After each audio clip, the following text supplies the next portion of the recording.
As I reflected on St. Francis of Assisi and how we might celebrate and honour his life today, I wondered, because animals in church is crazy. We all wonder, will the dogs chase the cats chase the mice, the birds fly out the door. We sit in our seats anticipating messiness, noise and madness. As the one doing the blessing, there's very little chance someone will bring along my most feared creature, the snake. I remember my first animal blessing service in Darwin. I wasn't so much worried about any mess, but more so worried about what animals I might have to touch. And in true Darwin tradition, my worst fears became a reality. A snake and a crocodile. It was okay, the ranger said. The crocodile has its jaws taped closed, and it's only 40 centimetres long. However, I wanted to know how effective that electrical tape was. Celebrating St. Francis Day is risky, because there's no way to know in advance what amount of growling or wagging, hissing or purring or barking will be. But celebrating the feast of St. Francis with our companion animals makes us more aware of the fact that relationships are always risky. They always involve risk. And the God who risks everything for us calls us into relationship anyway, with him and with all our fellow creatures. It's appropriate to go a little crazy on St. Francis Day, because during his own lifetime, many people thought Francis of Assisi was insane. He was crazy in his 20s when he stripped naked in the town square to renounce his inheritance in front of his parents, the bishop, and the entire population of Assisi. They thought he was crazy when he kissed and hugged lepers, cleaning their wounds with his bare hands. They thought he was crazy when he preached to the birds, calling them his little sisters, and commented that they pay better attention to the gospel than people did. They thought he was crazy too when he later founded an order grounded in the belief that Christ's disciples could live just as their Lord had, owning nothing, begging for what they needed, and trusting God to provide for them like he did for the birds, the fish, and the lilies of the fields. People who had more possessions than they needed thought Francis was crazy because he refused to distinguish between the deserving and the undeserving poor. He gave to everyone who begged from him, money or food if he had any, or a smile and a kind word if he had nothing else to offer. People who resented the rich couldn't understand why Francis wouldn't condemn their selfishness. Instead, he asked his wealthy sisters and brothers simply to open their hearts to the Holy Spirit's call and respond as their conscience might demand.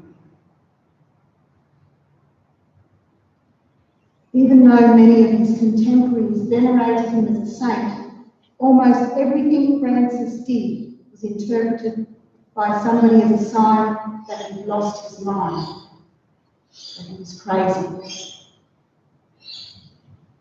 Francis didn't argue with them either. He openly admitted that he was a fool, but not just any kind of fool. He was a fool enough to believe that Jesus actually meant his disciples to live as he instructed. Sell what you own and give money to the poor, and you will have a treasure in heaven. Then come follow me. Love your enemies. Do good to those who hate you. Bless those who curse you. Give to everyone who begs from you.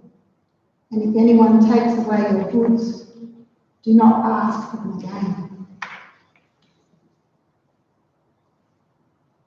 If your brother or sister sins against you, forgive, not 7 times, but 70 times 7. Francis was no scholar. He made no attempt to tame or tone down Jesus' message. What he did was let his whole life embody the gospel.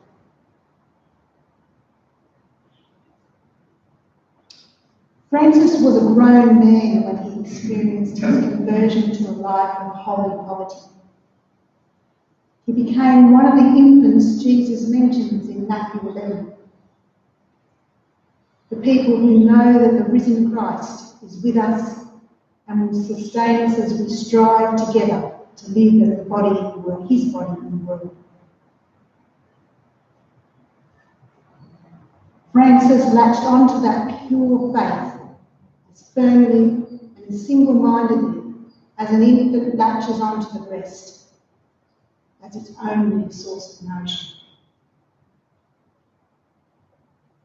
And from that moment on, he lived a life of deep vulnerability and deep joy, free from all those barriers we humans put up to make ourselves feel safe.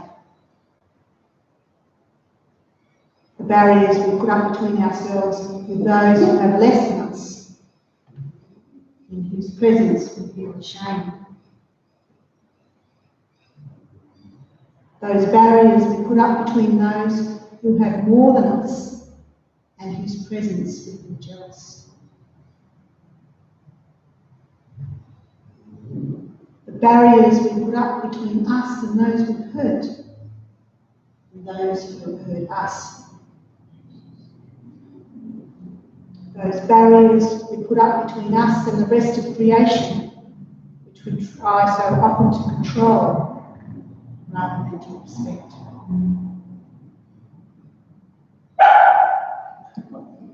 I agree. Francis called his friends. He calls us to stop trusting walls, the physical and emotional walls we keep putting up to keep us safe.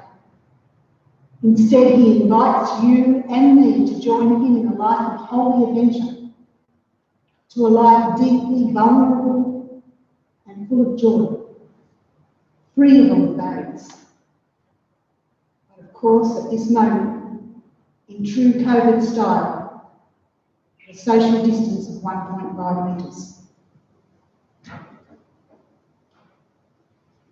The Feast of St. Francis Day is to bless animals and to ask God's forgiveness for our mistreatment of them and of him, the home we share with them. And in celebration of our brother from Assisi, it's also a day to bless children, the poor, and our enemies. And a day to bless holy fools who are crazy enough to live as people of God's kingdom in this life and not waiting for the next. Having lived his life that way, on his deathbed, Francis offered his friends a final prayer. I have done what is mine. May Christ teach you what is yours to do. May Christ teach us what crazy gospel acts may be ours. And may God give us the grace to accomplish those things as wholeheartedly and as single-mindedly as Francis did.